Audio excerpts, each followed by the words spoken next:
फक्त एखादा कुठेतरी वाईट इन्सिडेंट घडला म्हणजे मुळशी पॅटर्न घडतो हे म्हणणं आमच्या दृष्टीने चुकीचं आहे. अजूनही आमचं गाव एक संघ आहे, एक बैठकीवर बसणारं गाव आहे आमचं. मला त्या ठिकाणी अपयश आलं पंचायत समितीला, परंतु मी त्याला कुठेही खचून न जाता काम करत राहिलो.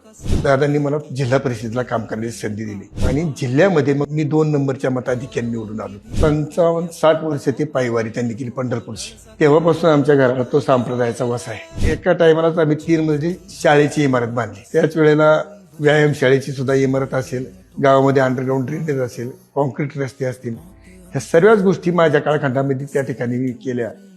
आर्थिक मागासदृष्ट्या असतील मंडळी, त्यांना मग त्या ठिकाणी गाळे काढून त्यांना सुद्धा तिथं रोजगार निर्माण करून देण्याचं काम केलं.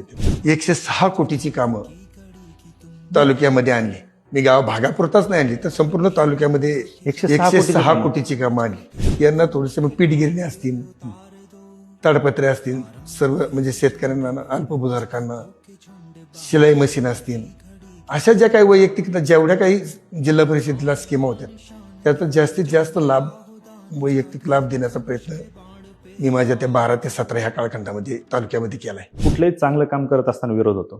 कधी विरोधकांकडून विरोध झाला? 15 वर्ष आम्ही आमदारकीपासून दूर होतो.